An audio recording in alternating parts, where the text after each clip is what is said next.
अच्छा भैया लोग, हमारे मास्टर साहब कोनो गीत के संकेत करत हो विराह से पहले हम आप लोगों के मूड मिजाज फ्रेश होके खातिर कुछ गावल चाहते हैं। हमारे मास्टर साहब बजावत हुन कोनो मेहरारू अपना मर्द के इतना चढ़ा देलस कि एकदम मर्द फाटे लगल। लिया के गईल बाजारे, आ जब बाजारे पहुंचल तब मर्द के पॉकेट में 2600 रुपया हो, जाके सुनरा ने 2600 का पायल ले लेलस। आ जब पायल ले ले बा मर्द कलश की करे तू जल्दी कि हम कितना पैसा ले ले हैं। अच्छा तो वहां से पहुंचल लहंगा वाली दुकान पर, पहुंचगो जाए के लहंगा पटिया लेलस। मर्द कलश की सीधे घरे चल हनाई देख खैरियत नहीं खे। मेहरारू जब घरे आइल बा सखी सहेली होकर पूछा थे का हो का ले लू है, बतावत थे का बतावत यह कहे बाजार लेके गई थी मैं उसको,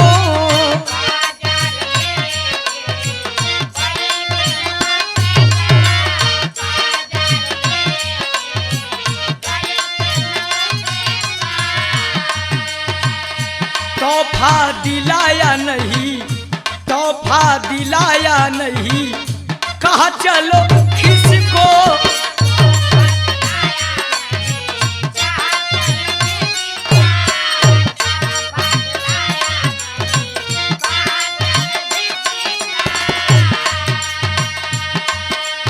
और कभी मेरे मन की किया ही नहीं,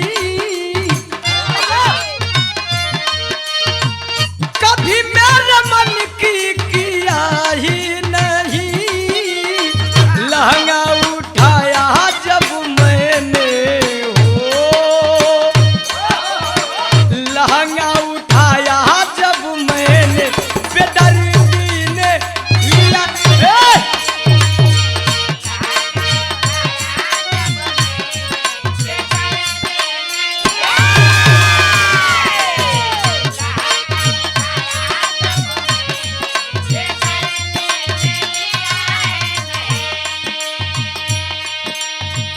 एक बात और मेहरारू कहलस कि खाली तोहार सूरत देख के हमार मन जवन हो कुछ करे के ना मन करेला।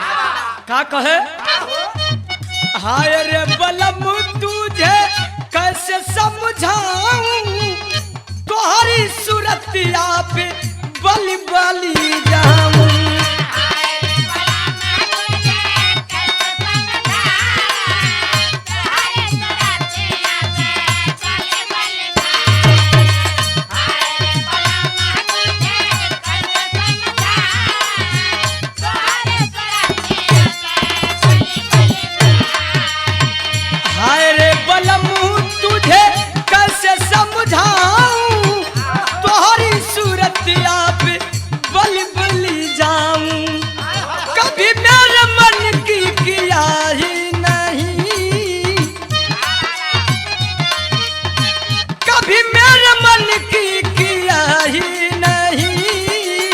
लहंगा उठाया जब मैंने हो,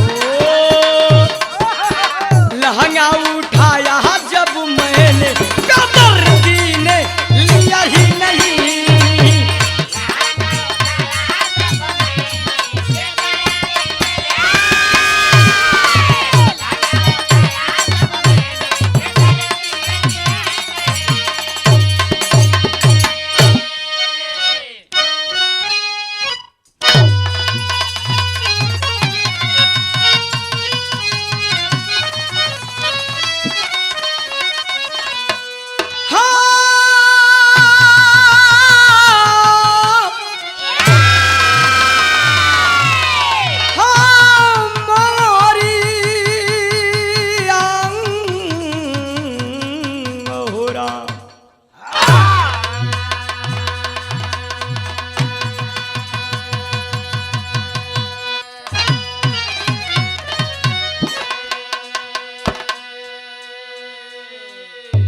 सबसे पहले सब भोजपुरिया भाई लोगन के नमस्कार प्रणाम बा।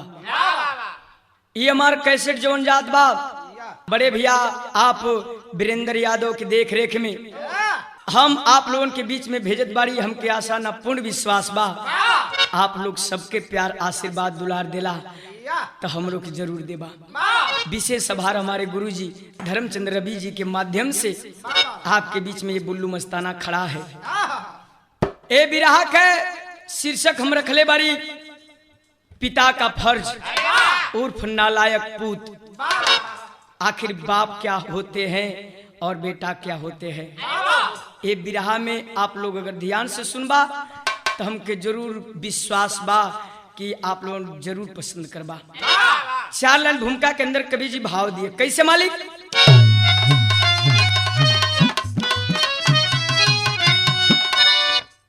माई का ममता सगरवा से गहरा बाबू का साया है पर्वत से ऊंचा जिनके पावों तले स्वर्ग का सुख है सारा ममता न होती कभी ऊंचा नीचा कहाते हैं जन्मदाता माता पिता पूरा संसार है आज इनका आभारी कभी करना न अपमान इनका धर्मचंद सेवा तू करना सदा बन के पुजारी।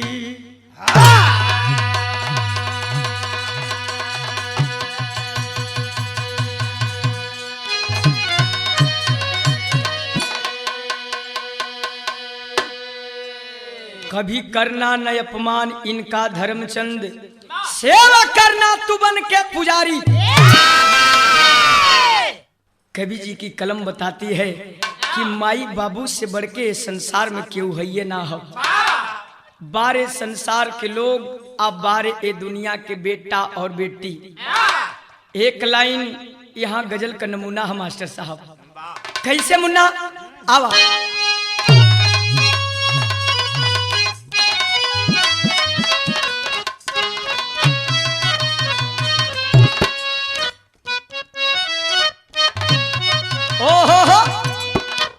बहुत बिजोड़ कवि जी यहाँ कव्वाली लिखलन। ये दुनिया कैसन बा जहाँ आदमी बिकाला। वीरेंद्र भैया थोड़ा इस पे ध्यान देंगे। जहाँ आदमी बिकाला अरे बाजार ना कहाला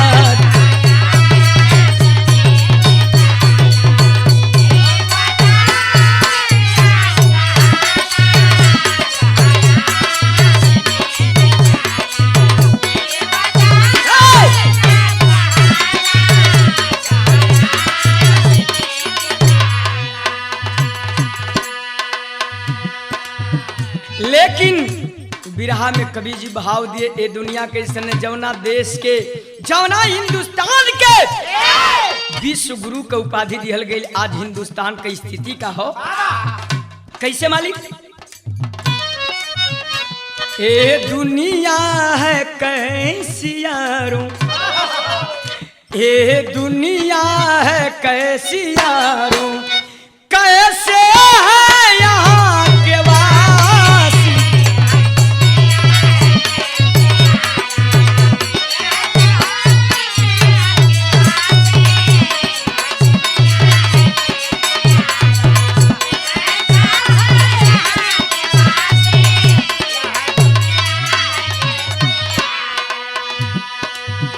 ये दुनिया है कैसी यारों कैसे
शुरुआत हो गई। थोड़ा सा मिजाज दे देवे ए बिरहा पे, बिरहा में मौजा जी कैसे मालिक।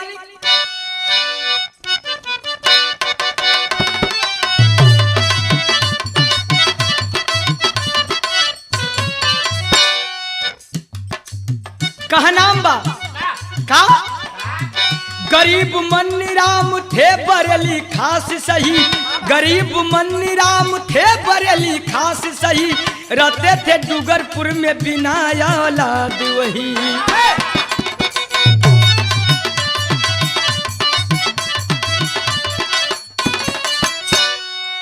विद्यावती थी पत्नी जिसकी गोद सूनी थी, पैदा हुआ एक बेटा खुशियां हुई दूनी थी।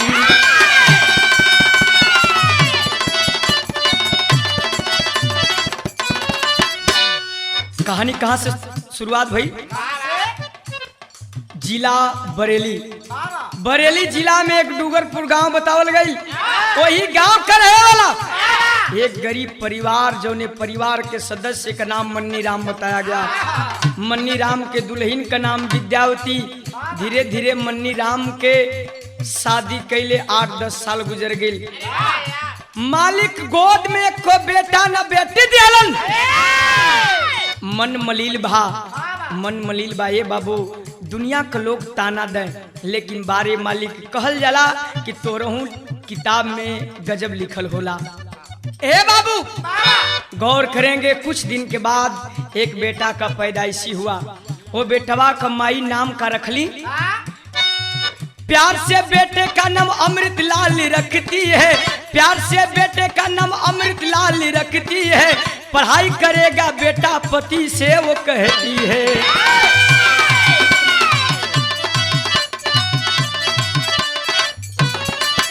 एक बेटवा का पैदाइशी भइल। ए बाबू बेटवा का नाम प्यार से अमृत लाल रख ले लोग। पढ़ने लगा, बढ़े लगल, पढ़त बा। यही में कवि जी एक लाइन और लिख ले। का लिखल है? आता था प्रथम बेटा हर वर्ष क्लास में, आता था प्रथम बेटा हर वर्ष क्लास में, आता था प्रथम बेटा हर वर्ष क्लास में, कर्जा से जीवन दब गया था अरमा के आस में।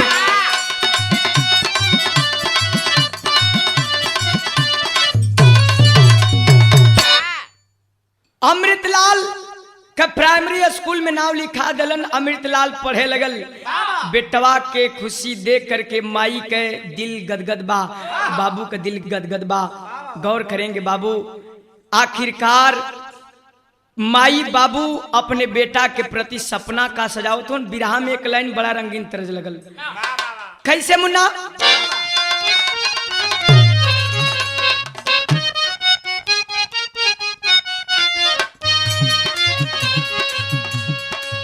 ओ है गीत बा, कौनो लइका कौनो लइकी के समझावत ह, हे बुची ऐसे ऐंठ के पैंठ के मत चला, जमाना बहुत खराब है। लइकवा समझावे, का समझावे?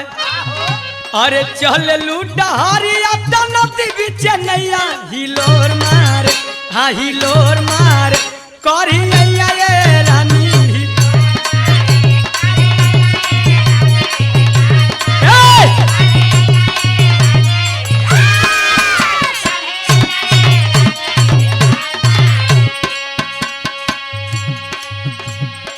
ए बाबू, माई अपने बेटवा के प्रति कितना ऊंची सपना सजावत है। कवि जी लिखल है, का लिखा है? सोचे विद्यावती दिल में यार मान, जब जवान होई है, जब जवान होई है, पलटी दिनावा हमार, जब जवान होई है।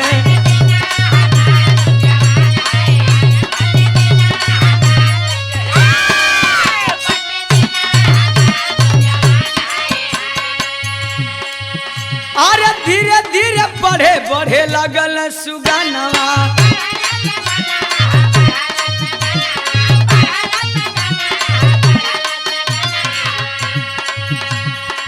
अपने बेटा के देख के माई बाबू का दूना छाती बा भइल का। अरे धीरे धीरे बढ़े बढ़े लगल सुगनवा,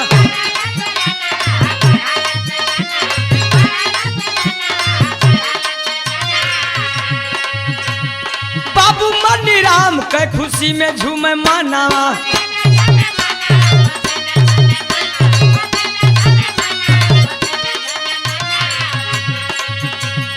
पास किया हाई स्कूल जब की सुगनावा जवान होई है, ए जवान होई है, पलटी दिनवा हमार जब जवान होई है। ए बाबू आखिरकार वो अमृतलाल धीरे धीरे धीरे हाई स्कूल पास कर गया। और जब पास किया है एक दिन अपना माई और बाबूजी से कहे बाबू हमार कोनो नाम उच्च क्लास में लिखा दा, उच्च स्कूल में लिखा दा। आखिरकार मन्नी राम सोचत उन कि पास में रुपया ना हो, अपने बेटवा का कैसे एडमिशन कराई। ओ परिवार में एक बार गजब कहर गिरल हो बाबू। माई रोवत ही अपने बेटा के नाम लिखावे खातिर बिरहा में एक लाइन पारिवारिक गीत लगल।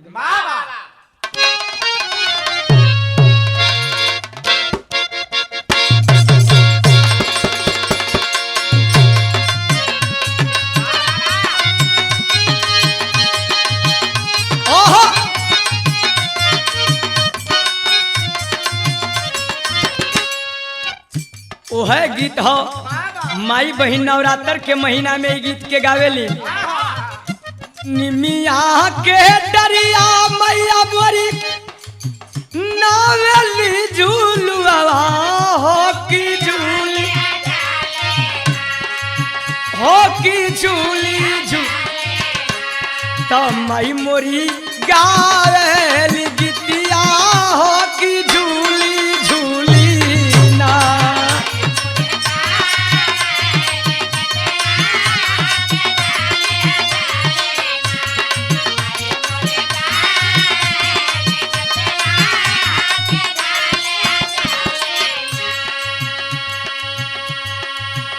लेकिन भाव में आप लोग ध्यान देंगे बाबू माई रोवत है, कैसे रोवे?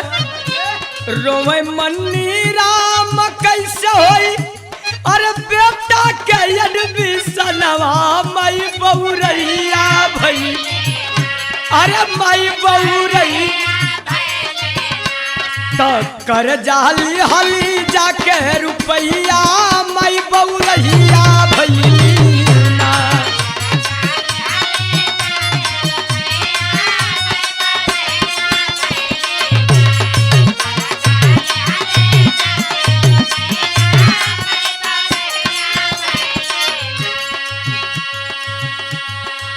देखें बाबू आखिरकार माई जाके पड़ोस के एक आदमी से कर्जा खोज के रुपया लिया कि अपने बेटा के देली। मन्नी राम अपने बेटे अमृतलाल को लेकर के इसी इलाहाबाद में आए हैं। जब अलन तो एडमिशन करावत हुन, कुछ लड़का ऐसन हुन माई बाबू कर्जा ऋण खोज के मजदूरी के रुपया दे दी हन, जाके सरवा दारू पिए लगी हन सन, गुटखा खाए लगी हन सन, पान खाए लगी हन। लेकिन वो अमृतलाल क्या करता है बाबू, करावे एडमिशन अमृतलाल इलाहाबाद में।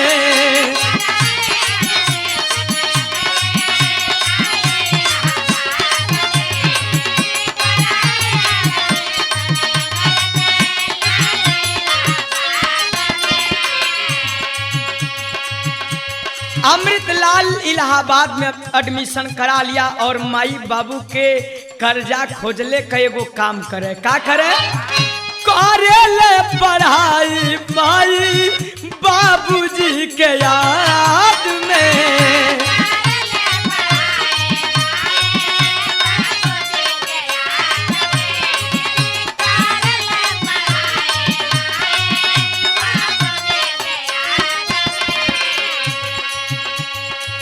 वो अमृतलाल माता पिता के कर्जा देख करके मन लगा करके पढ़ने लगा। जब पढ़त होन ए बाबू आखिरकार इंटर पास किया, बीए पास किया, धीरे धीरे इंजीनियरिंग की तैयारी करने लगा। और जब इंजीनियरिंग की तैयारी करत हो बारे मालिक वाह गजब भइल, का भइल? इंजीनियरिंग का पवल नौकरिया खत्म भइली पढ़ाइया माई बहू, अरे माई बहू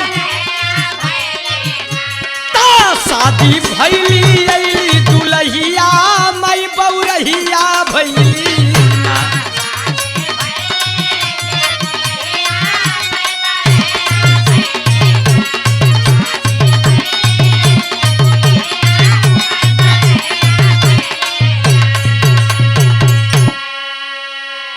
हाय हाय बाबू देखें लोग कहेलन कि बारे प्रभु तू राई से पर्वत और पर्वत से राई बना दिलक। आखिरकार ओ अमृतलाल पढ़ते पढ़ते इंजीनियरिंग फाइनल कर लिया, इंजीनियर बन गया। तब दिल का अरुण का भरमार लगे लगल। एक सुमन नाम के लड़की से अमृतलाल के शादी भइल। आज जब शादी हुआ है दुल्ही घरे में आई, 2-4-10 दिन दुल्ही के साथ में रहलन। पोस्टिंग हो गई दिल्ली शहर में। यह दुल्हिया जौन बा आजकल का जब नवही दुल्ही है अच्छा तो अपन मॉडल ससुरारी में औते दिखावे लगत है। अच्छा तो कटपीस पहिरे लगल, जीन्स पहिरे लगल, टी शर्ट पहिरे लगल। माई जवन विद्यावती है एक दिन समझौली ए बेटी हमन देहात के रहे वाला है, देखो संसारिक परिवार वाला है, नीमन कपड़ा पहन दुल्ही हो साड़ी साया ब्लाउज पहन। ओके बड़ा बुरा लगल। एक दिन मोबाइल उठौलस कलस हेलो अमृतलाल कल हाँ क्या बात है सुमन आधी रात को फोन क्यों की हो? कलस सुना अगर हमके जियल देखल चाहत हुआ तो जल्दी हमके अपने संगे रखा, हाँ नहीं तो मर्जी। अच्छा तो अमृतलाल कैलन का बाबू बिरहा में तरस लगी।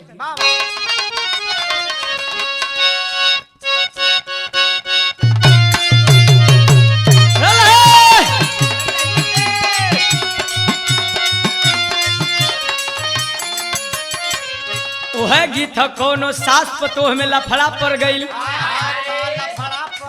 ससुई के पतोहिया समझावत है, का समझावत? अरे का पगला गईलू ना मोरिया, का पगला गईलू हो। हिलत रहे।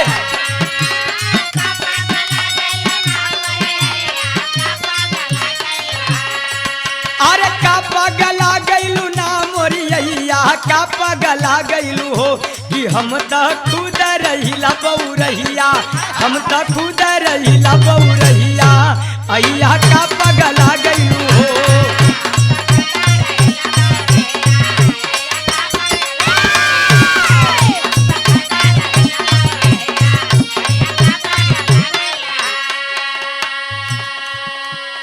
लेकिन ए बाबू अमृतलाल अपनी दुल्हन को दिल्ली नगरी में बुला लिए, माई बाबू के छोड़ देहलन घरे। आज जब दुल्ही दिल्ली शहर में आइल बा तो लिखल कवि जी का लिखल? अरे अमृत बसल ना हो बाबू दिल्ली शहरिया में।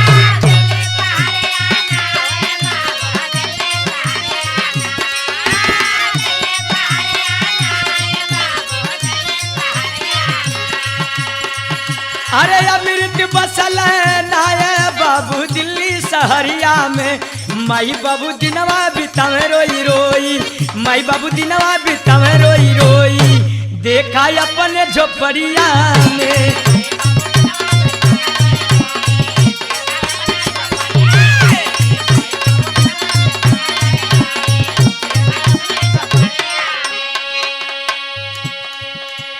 अमृतलाल अपनी दुल्हन के साथ में दिल्ली रहने लगा। दिल्ली रहत हुन यहर माई बाबू अपन गरीबी में दिन बितावत हुन।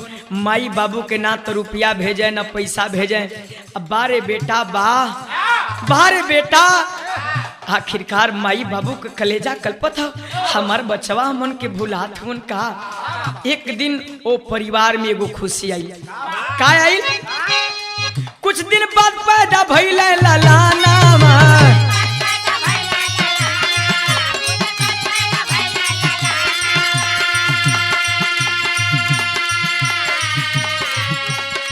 बाजल दुआरे पर खुशी में बजाना।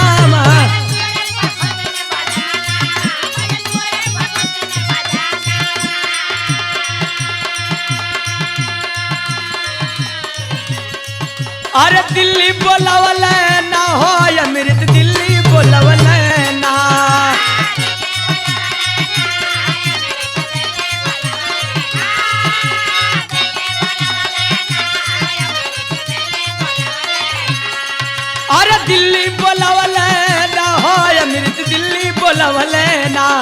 माई बाबू के अपने अमृति, माई बाबू के अपने अमृति, सुना दिल्ली बोलवले ना।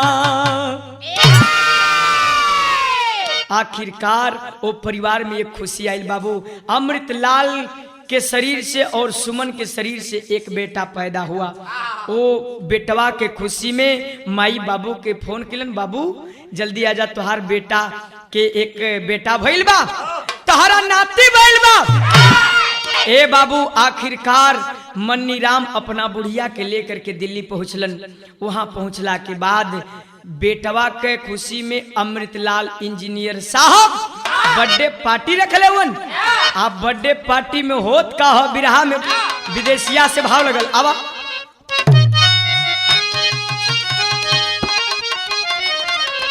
अरे खुशिया में झूमे मेरी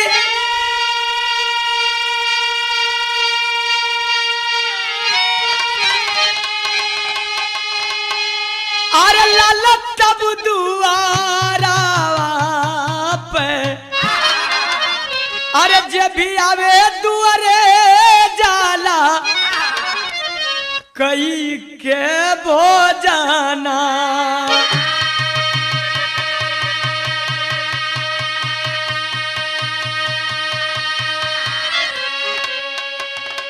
केहू खारा होके केहू ए बाबू बैठ के खाला खानवा हो, अरे पियला शराबू केहू खुशी में गावे गाना।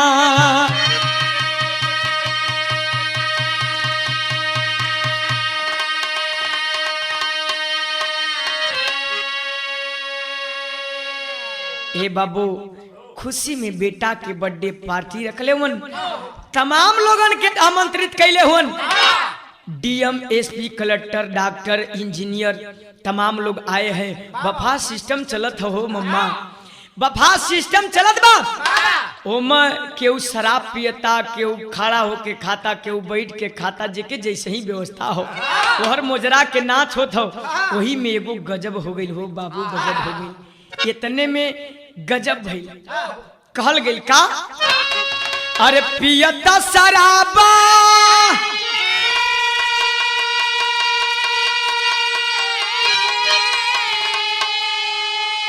अरे मन्नी राम बेटावा के मारे कचाटा फेंके छीनी के गिलासी।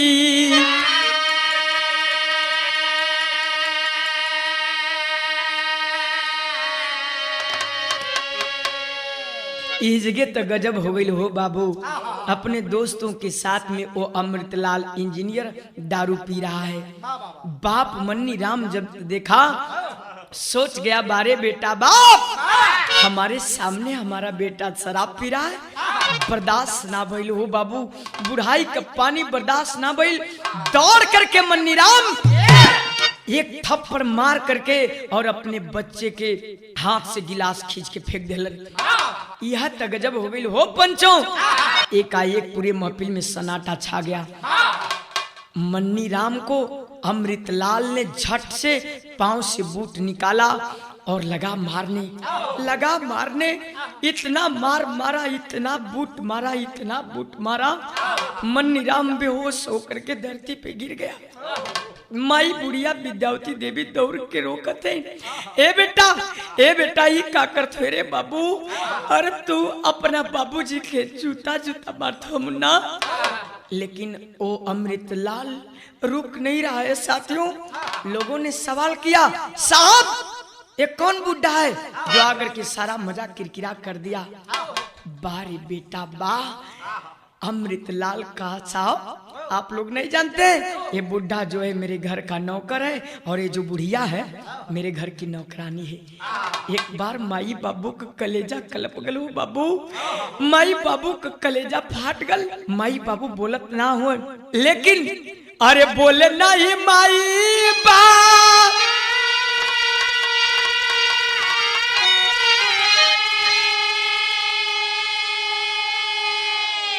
बाबू बेटा के जात जाई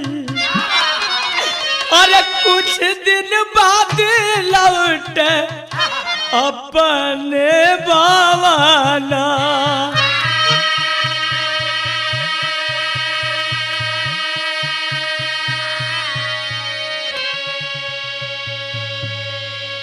माई बाबू कुछ न बोलत उन ए बाबू अगर हमन बोल दिल जी हमारे बचवा का इज्जत चल जाई। आखिरकार सारी बदनामी सा करके 2-4 दिन के बाद मन्नी राम कलन ए साहब ए इंजीनियर साहब अब हमन घरे जाल जी ए साहब। आखिरकार ओ मन्नी राम का बेटा अमृतलाल एक बार भी नहीं कहा कि रुकिए पिताजी। जब घरे आलवन कर्जदार लोग जवना लोगन से कर्जा ले करके अपने बेटा के पढ़ौले लिखौले रहलन वो लोग कैलन का अरे करे ले तगादा करे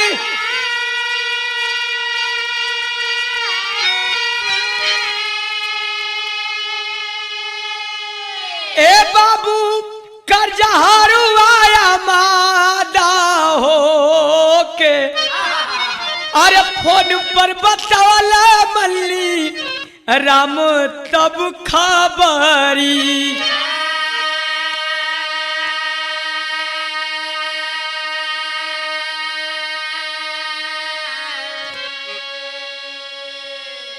जो लोग कर्जा दिए थे वो आ गए का मन्नी राम अब तो तुहार बेटवा इंजीनियर हो गई ना अपने बेटा किन सुनावत हुआ अब हमन का कर्जा चुका दा। ए बाबू मन्नी राम फफक फफक रोवे लगलन लेकिन कैसे कहा कि अमन का बेटा हमन के ठोकर मार देलस। कलन ए बाबू लोग हमारे बच्चवा कब तनख्वाह नहीं के मिलल तनख्वाह मिल जाई तो लोग के कर्जा हम चुकता कर दे। देखें बाबू कर्जदार लोग ना मलन जब ना मलन मोबाइल से मन्नी राम अपने बेटवा के कलन ए बेटा जौना लोगन से कर्जा लेके तोहके पढ़ौले लिखौले रहनी वो लोग कर्जा अपन मांगत वन लेकिन वो अमृतलाल कहता है तूने पैदा क्यों किया मुझे। देखे यही दुनिया है वो अमृतलाल डांट दिया अमृत मन्नी राम को। अरे डांट दिया अमृत मन्नी राम को झूठी अफसोस जताते हो बाप तू मेरा बनने का बस अपना फर्ज निभाते हो। वो इंजीनियर फोनवा पोहरिया से डांटा था काहे पैदा कैल हमके आ जब पैदा कैल तब के पढ़ाई लिखाई वाह एक बार बाप का कलेजा मुंह के आ गया रोवत वन बारे बेटा बाप हम ना जल्दी की ये दिन देखेबा तू बेटा बाबू रोवत अपने मरई के ओरी बरत वन मोबाइल काने ते लगौले हुन एक सवाल और कैलस नहीं चाहिए इस दुनिया में अरे नहीं चाहिए इस दुनिया में माँ बाप का एहसान कोई ठिकान नहीं लिया मैं सबका ना ही मैं तेरा संतान कोई।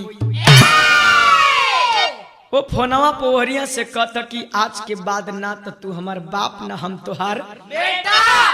बाबू का कलेजा फटत बा रोत होन माई बुढ़िया दौड़ के आई ए बुढ़ऊ हमार बच्चवा का कलन फोनवा थमा देलन माई कलिन ए बेटा ई तू का बोलत बड़े रे बाबू ई तू का बोलत बले जानत तल मुन्ना तो के पढ़ाई में कितना मन कष्ट उठौले सुन रहा एक भी आवाज उधर से नहीं आ रही है। आज जब नहीं आया तब माई बाबू के विषय में कवि जी एक लाइन लिखलन बिरहा में शैली से भाव लगल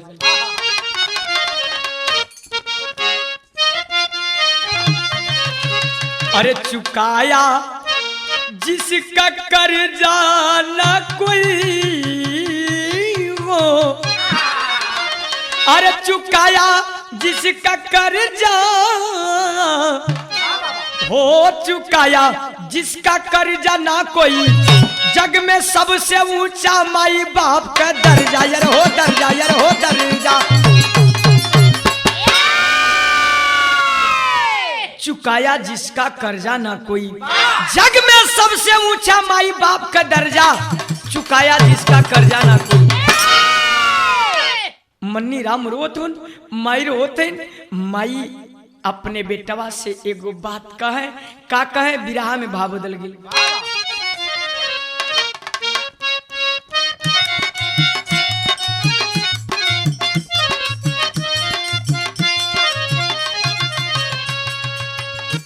माई कहे ए बेटा तू जानत हुआ तो के पढ़ाई में कितना कष्ट कुली मुन्ना। अरे दूसरे के झूठ बर्तन माजी रे बाबू, झूठ बर्तन माजी। माई रोवे, कैसे रोवे?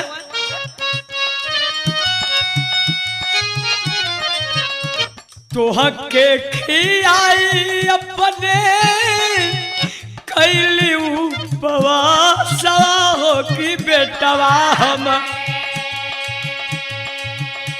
तोह के खियाई कैली अपने उपवास हो कि बेटवा काहे कैला बाजारा करे जवा हो कि बेटवा हमरे।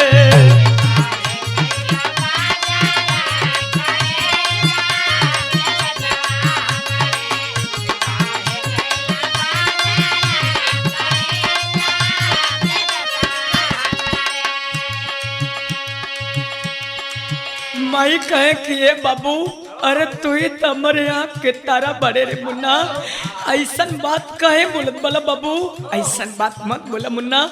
एगो बात माई औरी कहे, का कहे? जिया बे जहाँ में बेटा के कर सहारे हो,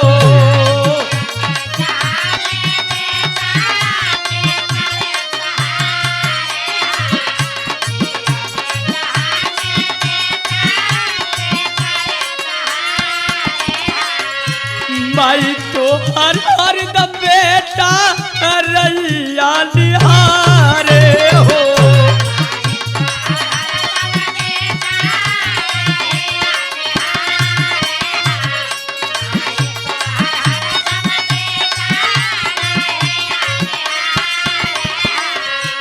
तानावा थकित बैले लौके ना नया नवा हो कि बेटवा हो बरे। तनवा थकित बैले लौके ना नया नवा हो कि काढ़ा जिन बुढ़ाई में करे जवा हो कि बेटवा हो मरे। माई रोत ए बाबू ए मुन्ना ऐसा बात मत बोल बाबू, हमन के रुपया पैसा ना चाहिए रे बाबू, तू ही तो हमार आँख के ज्योति बाला, तोहरा बिन मर जाई रे बाबू, तोहरा बिन मर जाई मुन्ना, तोहरा बिन मर जाई। लेकिन ओ अमृतलाल सारी बात सुनने के बाद फोन काट दिया। जब फोन कटले उन कर्जदार लोग अपने कर्ज के एवज में मन्नीराम की सारी जमीन को ले लिए, निकाल दिया घर से। जब घरे से निकले हुन माई बाबू रोत हुन। धीरे धीरे पड़ोस के गांव में गिलन। वो गांव के प्रधान जी जोन बाड़न कलन का हो मन्नीराम काहे रोत बड़ा भैया, अब तो तुहार बेटा इंजीनियर हो गई, कलन का करिए बाबू, हमार बेटा हमन के धोखा दे दिलस, हमन के धोखा दे दिले बाए बाबू, कलन छोड़ा जायदा। पूत कपूत हो गई सरबा तो कोनो बात नहीं के लाही पर एक जगह अपन मड़ई बना के दिन व्यतीत करा। पड़ोस के गांव में अपना मड़ई बना करके जीवन व्यतीत करे लगलन, भीख मांगे लगलन। प्रमाण मिला कि 22 वर्ष तक वो मन्नीराम भीख मांगे। 22 वर्ष मांगने के बाद माई एक दिन रोथिन और मालिक से कहे, का कहे?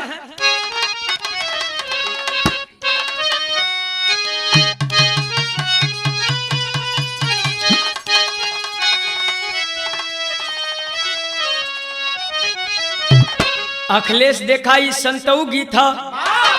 संत लोग अपने में सवाल जवाब करेले। एक संत सवाल करेले, का करेले? अरे के करा ही रोहन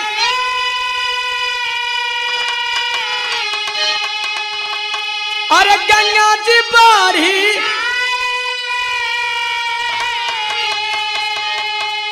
अरे के कराई रोवले जमुनवा हो, अरे के कराई रोवले धोती के खूटी भीगे के रोएला बरो मास हो। दूसर का संत जवाब दी है, का दी है? अरे माई के रोवल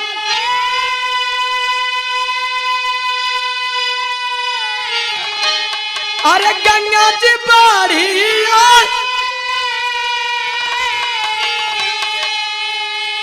अरे बाबू के रोवले जमुनवा हो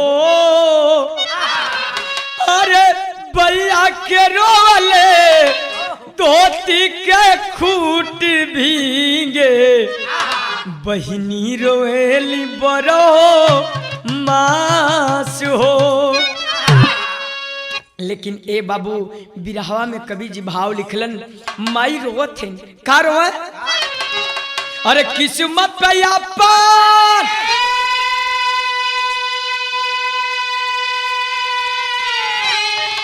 अरे रोवेली माता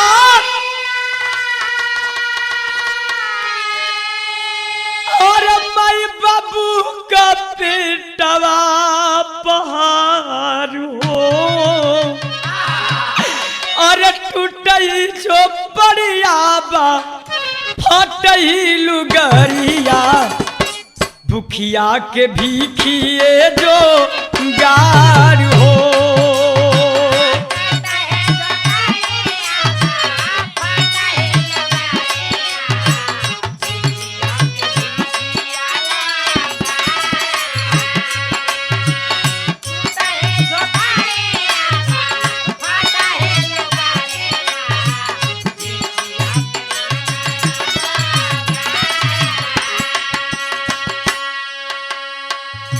आखिरकार बाबू लोग माई बाबू रोत हुन भीख मांगत हुन लेकिन बारे मालिक बा कहा जाता है कि बुरा कर्म का बुरा नतीजा ना मानो तो कर देखो हर जिसने जिसने किया है यारो उसका जाकर घर देखो। वो हर दिल्ली नगरी में भइल का एक दिन एकाएक मन्नी राम के बेटे अमृतलाल की तबीयत खराब हो गई। उसकी बीबी सुमन और बेटा लेकर के बत्रा हॉस्पिटल पहुंचे।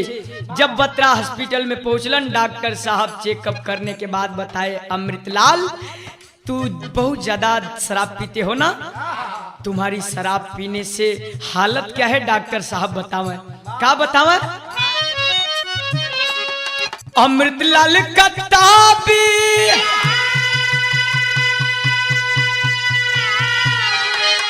खराब होइगा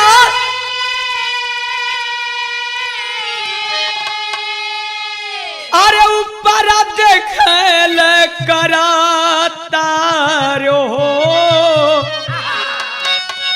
अरे ठीक नहीं भइले लुटावे दौलतिया किडनी भइल बा खराब हो।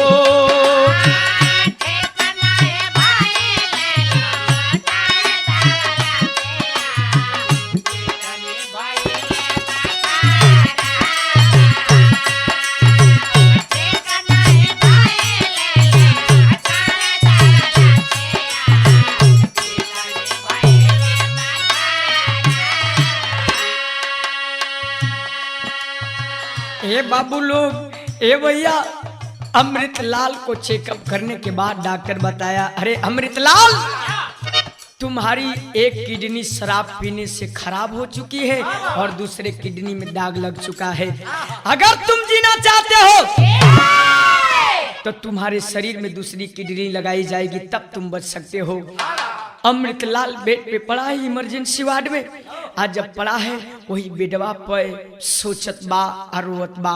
कैसे रोवे? बिरहा में पहपट लग गया।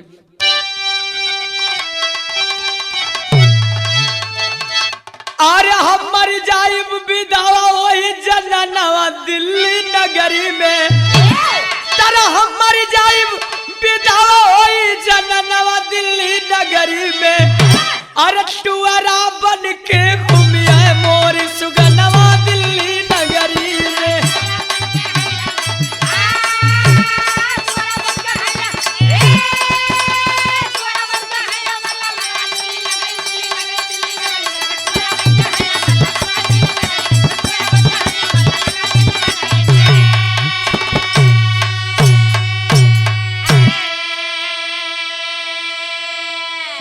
बात सुनने वाले भैया बाबू लोग, आखिरकार वो अमृतलाल बेड पर पड़ा है और सोच रहा है कि हम अगर मर जाई, हमार बीबी विधवा हो जाई, हमार बच्चा कौने गली जइहन देखें।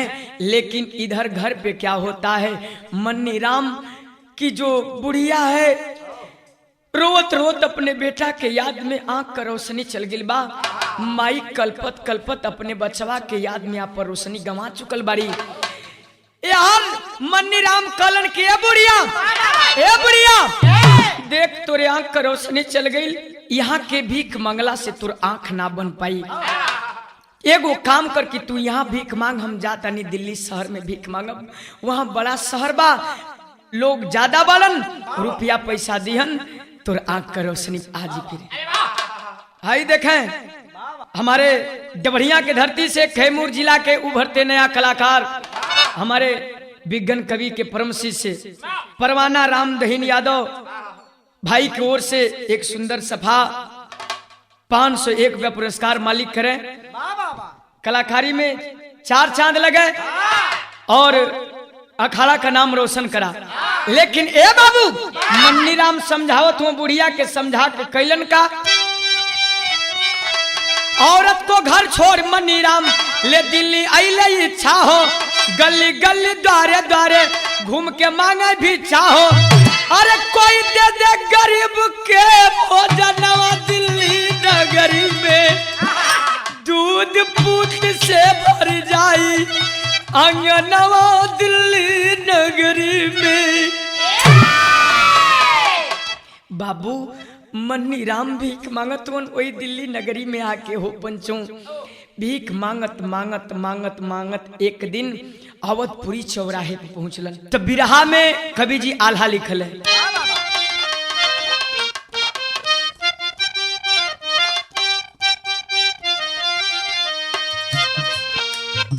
वह लिखल गई जवन जवन लिखल बाटे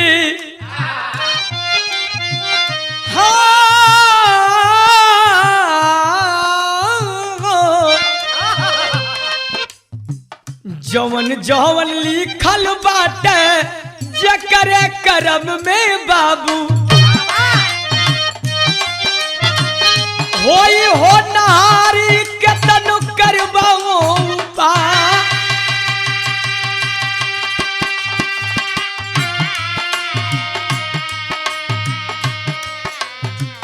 रहले एक मनई जवल आ गईले सबनवा बाबू, भिखारी से बतिया पूछे ले बिलखा,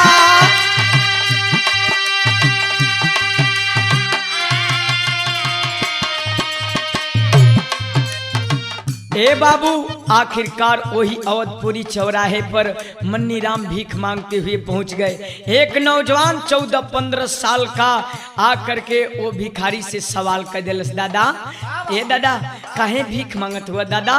बुढ़ऊ बाऊ रोवे लगलन। आज जब रोवत हुन त कहल गई दर दर के ठोकर खाला जियई के खातिर लोगवा,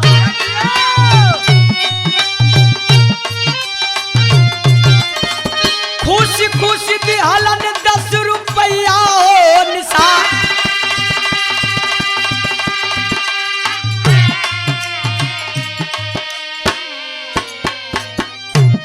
वो नौजवान पॉकेट से पर्स निकाला और 10 रुपया का नोट वही कटोरा में डाल दिलस। ठीक है कैलस हो बाबू, लेकिन एगो गलत कह दिलस। कलस का हो दादा तू ये उम्र में भीख मांगत हुआ, का तोहरा परिवार में कोई औलाद ना हो? मन्नी राम डांट दिए,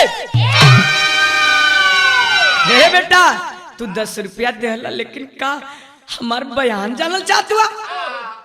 हे बाबू हाई बल्कि 10 रुपया ले ला अपन, हमसे ई मत पूछा कि हमारे परिवार में केहू हो कि ना हो। वो लड़का के आंख से आंसू छलछला पड़ा, रो के एगो बात कहे, का कहे? अरे धन भगवान तोहरी अरे लीला जग में बाटे स्वामी, अरे केहू का जीवाना फसल बाटे मजेदार,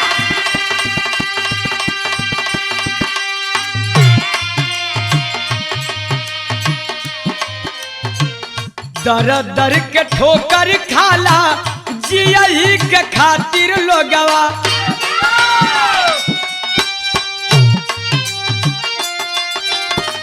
केहू मौत जिंदगी से जूझत हवा बा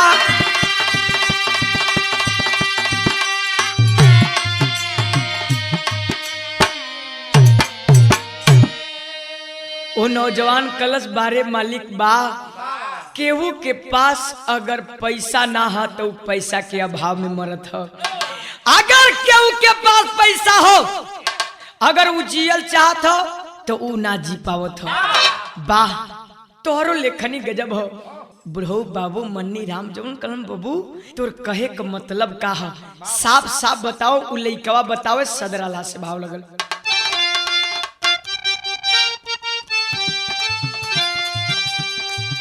अरे बाटे अस्पताल में बीमार मोरे बाप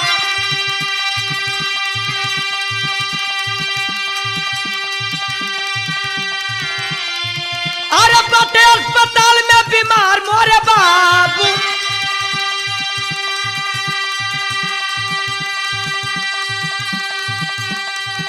अरे जेकर की दुनिया हो गई बा खराब अरे जेकर की दुनिया हो गई बा खराब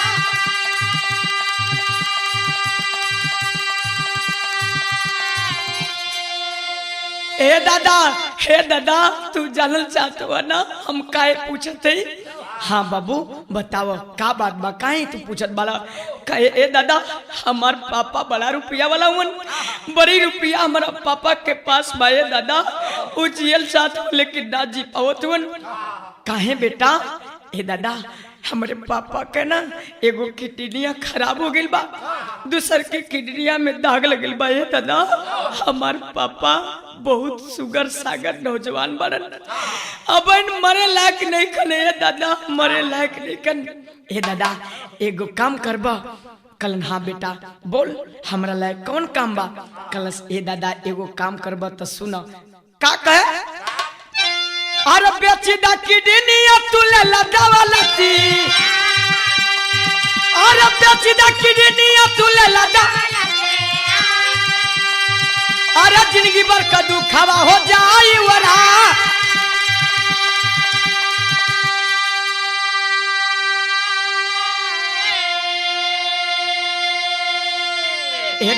ए दादा तो के पैसा का न हो सकता तू पैसा के अभाव में न भीख मांगत हुआ। ए दादा अपन एगो किडनिया बेच दा हमार पापा जी जियन हमार पापा तो के ढेर सारा रुपया दे दियन तोहर बुढ़ाई गुजर जाई। वाह बात जवन चाहे तरलन मन्नी राम वो है बात सामने आ गई। फेंक दिया उठा करके हाथ से कटोरा जब फेंकले हुए वो बाबू कलम चल बेटा चल चल कहाँ चले के बाद आखिरकार आगे आगे वो नौजवान और पीछे से मन्नी राम चल दियलन। आज जब चलल हुन तब पहुंचलन कहाँ की बत्रा हॉस्पिटल में। आज जब बत्रा हॉस्पिटल में पहुंचलन गेटवा पर जाके मन्नी राम एगो बात और कह दिलन। ए बाबू एगो बात सुन मुन्ना जेके हम अपन किडनिया देवे जाते का उनकर चेहरा दिखा सकेला। खलसा दादा अब दादा हमार पापा जिंदगी और मौत के बीच जूझत हुए ने दादा चलन दादा चल देख ला हमारा पापा के कितना शुगर बढ़न। जब ही पहुंचा है इमरजेंसी वार्ड रूम नंबर 8 में दरवाजे पे वो मन्नी राम बुढ़ा है अंदर पहुंच गया नौजवान मुंह पर चादर डाल करके सोया है वो अमृतलाल इंजीनियर। आज जब वही मुहवा से चदरवा हटौलस हो बाबू गजब हो गई हो पंचो गजब हो गई। चेहरा देखते वो भिखरिया पछाड़ा खा के गिर गई झरझर झरझर रोए लगल। दौड़ता हुआ पहुंचा डॉक्टर के ऑफिस में गया डॉक्टर के ऑफिस में पांव छान करके रोने लगा। डॉक्टर साहब हाउजन साहब 8 नंबर रूम में वो उनके बचा लेना डॉक्टर साहब बचा लेना। डॉक्टर अवाक हो गया। हे बेटे क्या लगते हो तुम उसके क्यों अपना जिंदगी बर्बाद करना चाहते हो। ए डॉक्टर बाबू ये मत पूछा कि हम का लगब हमार दोनों किडनियां का अगर आवश्यकता हो के दोनों किडनियां निकाल के वो सांप में लगा दे डॉक्टर साहब लेकिन वो सांप के बचाला। डॉक्टर अवाक होकर के सुन रहा है, ये भिखारी है, क्यों अपना जान देना चाह रहा है। कलन की आखिर तुम लगते क्या हो? आंख से झरझर झरझर आंसू चलत बहा, हवा जोड़ के बन्नी राम कलन, ए बाबू ओ इंजीनियर का मैं बदनसीब बाप हूँ, बदनसीब बाप है ये डॉक्टर साहब। अब कहा जाना चाहता हुआ हमारे बाबू के बचा ला, ये डॉक्टर साहब बचवा के बचा ला। इतना बात जब सुना डॉक्टर के आंख से आंसू छलक गया। अरे एक इंजीनियर का बाप भिखारी, दाढ़ी बाहर बढ़ा, एक शरीर पे फटा वस्त्र है। कहा घबराइए नहीं, चलिए। ले गया ऑपरेशन थिएटर में ले जा करके और ऑपरेशन जारी किया। ऑपरेशन जब जारी किया तो प्रमाण मिला कि ऑपरेशन सफल हुआ। यहर इंजीनियर अमृतलाल की तबीयत में सुधार आने लगी और उधर मन्नीराम भिखारी की हालत जो है खराब होने लगी, बिगड़ने लगी। धीरे धीरे जब अमृतलाल ठीक हुआ 5-7 रोज के बाद, तो डॉक्टर के ऑफिस में पहुंच गया। डॉक्टर मैंने सुना था कि डॉक्टर भगवान का दूसरा रूप हुआ करते हैं, लेकिन आज तूने करके दिखा दिया। सलाम करते हैं तुम्हारी डॉक्टरी को। डॉक्टर साहब ठठा करके हंसे और कहे, बारे अमृतलाल वाह, और कुछ कहना चाहते हो? कहे हाँ डॉक्टर साहब बताइए, आपने मेरा जीवन बचाया है, इसके लिए उस किडनी का कितना रुपया हुआ?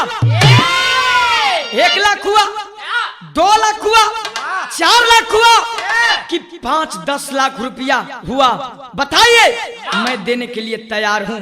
डॉक्टर जो है मुस्कान लेकर के कहा, बारे अमृतलाल इंजीनियर वाह, अगर बेटा हो तो तुम्हारे जैसा। कोई तुम्हारा बाप मन्नीराम है? इतना बात सुन करके अवाक हो गया। मन्नीराम? कौन मन्नीराम?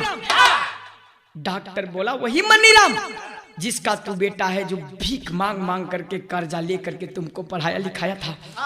वही मन्नीराम की किडनी है। बोल कितना देना चाहता है? कितना रुपया रखा है तुम्हारे पास? रुपया है, ला, देना चाहता है? बोल। अमृतलाल इंजीनियर के पांव तले की जमीन खिसक पड़ी। दौड़ करके उस डॉक्टर के चरणों में गिर गया। डॉक्टर, अरे हम बड़ा पाप के लिए डॉक्टर साहब, एक बार हमारे बाबूजी का मुंह दिखा देना, एक बार मुंह दिखा दे डॉक्टर साहब, अपना बाबूजी से माफी मांगना चाहता नहीं।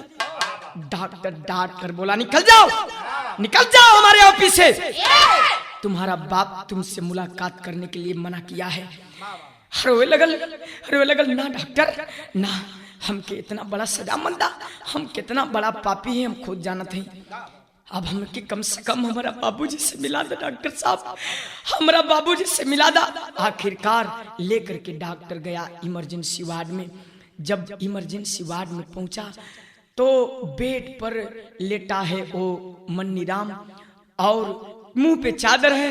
जाके एक बार चादरवा हटा के मन्नीराम के चरनिया में गिर के अमृतलाल रोत, बाबू ए बाबू, एक बार बोला ना बाबू, देख तो हर पापी बेटवा तुम्हारा सामने खड़ा बा, एक बार अपना पापी बेटवा के चेहरा के देख लो बाबू।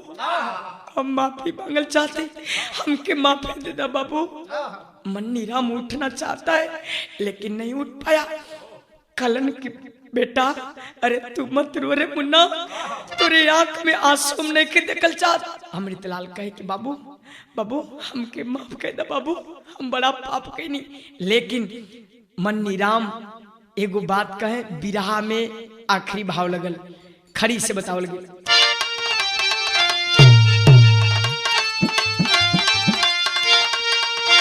यह मन्नीराम कहे, बेटा तो क्या माफी देला कि नहीं रे मुन्ना? हमार बात सुनो चाहते हुआ, अगर माफी चाहते हुआ तो एगो बात सुना। अरे सही के अपन पूजवली रावा, तया सही के अपन पूजवली रावा, तब बाप बने वाला फर्जवा निभवली रावा।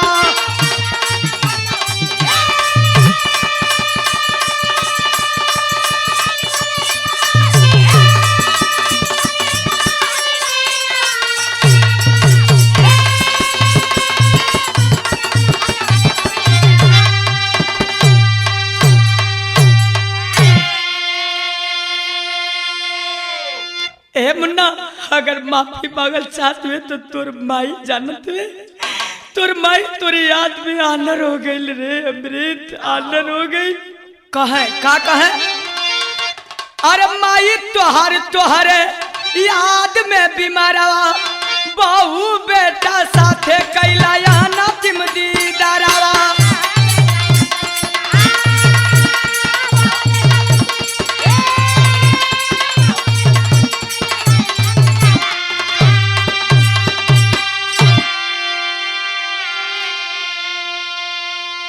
अरे लौके न नयन रोशनी बजाई राबा, तब बाप बनवाला फर्जवा निभवली हीरावा। बाबू कहे ए मुन्ना, ए बाबू, ए बेटा तोर माई तोर याद में आनर हो गई, बहू की और बेटा के अपने साथ में ले जाके भेंट करा दे रे मुन्ना। माफी चाहत हुए तो अपने माई से जाके माफी मांग ले। ए बाबू तुरंत वो अमृतलाल अपना 4 व्हीलर मंगाया, अपनी औरत सुमन को अपने बच्चे को गाड़ी में बैठाया और उस बूढ़े बाप मन्नी राम को भी लिया। पहुंचा बरेली जिला में। जब बरेली जिला में डूगरपुर गांव में पहुंचा, जहां मन्नी राम की झोपड़ी थी, वहां किसी का महल बन गया है। जाके पूछा तो अमृतलाल भैया यहाँ तो मन्नी राम का घर रहा ना। एक आदमी निकला और कहा कि ए भैया मन्नी राम रहलन जरूर, गरीबी में अपने बेटवा के पढ़ा लिखा के इंजीनियर बना दिलन, सरवा कुपूत निकल गल, खराब निकल गया। बाप मतारी के ठोकर मार दिलस। माई बाबू ठोकर खात खात पता ना पड़ोस के गौवा में रहलन, अब जियत बारन की मर गिलन। वहां से जब गाड़ी निकाला तो पहुंचा कहा कि बगल के गांव में। भैल का अरे पहुंचे से पहले मरी ए बाबू बूढ़िया मतारी। अभी गौवा में कुछ दूरे हुन, तब तक लोगन का कुछ भीड़ दिखा। अमृतलाल गाड़ी खड़ा किया और पहुंच गया। उस भीड़ को चीरते हुए आगे लोगन से पूछत हुन, ए भैया ई कैसन भीड़ बा? लोग कहे ए भैया मन्नी राम पड़ोस गौवा में करलन, आके यहाँ गुजर बसर करत रहलन। उनकर एगो बेटा रहल, इंजीनियर बन गल, सरवा नलायक निकल गल, ठोकर मार दिलस। माई बाबू के भीख मांगत मांगत जब पेट पर्दा ना चलल तब मन्नी राम दिल्ली चल गिलन। आए बुढ़िया के छोड़ के आज इहो बेचारी सुबह मर गई। अरे बाप रे बाप, वही लाश पर गिर गया अमृतलाल, गिर के रोए लगल। माई ए माई हमके माफी कर दे रे माई, हमके माफी दे दे रे माई। कैसन बेटा वाली जो अपने माई से बात ना कर पौली, अपने माई से माफियो ना मांग पौली। आखिरकार लाश के पास से दौड़ल आल, गाड़ी के पास अमृतलाल के पहुंचने से पहले मन्नी राम भी हाथ टेक करके और उसी गाड़ी में दम को तोड़ दिया। जब दम को तोड़ाए जाके जगावत, ए बाबू चला न देखा हमसे माई नाम बतियावत है। बाबूजी ए बाबू माई नाम बतियावत, नाराज हो गिल बा। जब बाप के शरीर को हिलाया, बाप की गर्दन कहीं और लटक गई। तब कवि लिखलन का लिखलन, अरे पहुंचे से पहले मरी बुढ़िया मतारी, मौत सुन के मन्नी राम सरगवा सीधारी।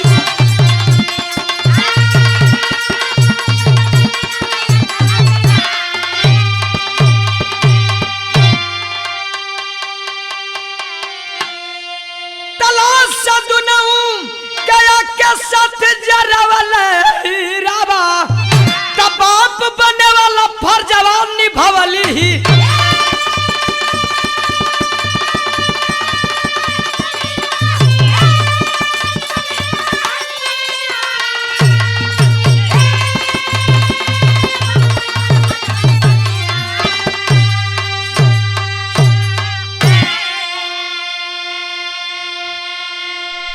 आखिरकार होत पश्चात अब क्या, जब चिड़िया छुप गई, माता पिता की लाश को उठाया और ले गया श्मशान घाट पे, अंतिम दाह संस्कार किया। लेकिन आज के परिवेश में नौजवानों के लिए हमारे कवि जी क्या लिखे, पढ़ा लिखा लाल जब बन जइहा नालायक, सेवा माई बाबू का बन के करी है लायक।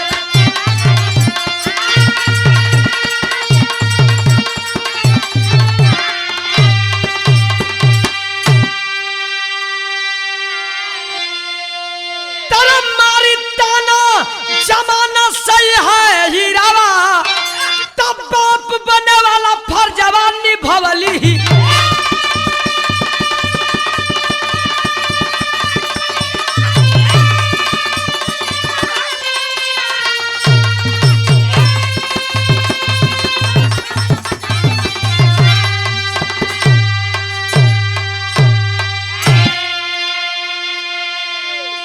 कवि जी आज के नौजवान खातिर लिखलन की पढ़ लिख लाल जब बन जाई है नलायक, सेवा माई बाबू का बन के करी है लायक। मारी जमाना ताना सही है हीरावा, बाप बने वाला फर्जवा निभौली हीरावा। ए बाबू आखिरकार अमृत लाल टूट गया और टूट करके लोगों के सामने बताया कि मैं हूं वो बेटा पापी जिसके चलते मेरे बाप मतारी का ये हाल हुआ। आखिरी लाइन में गुरु घराने से परिचय रहा। यह है हमारे बिरहा का कहानी रहा। गुरु बिहारी पत्तू छैबर कहे धन किस्मत की बात, काशी बुल्लू सुखनंदन कहे कमीनों की होती नहीं कोई जा।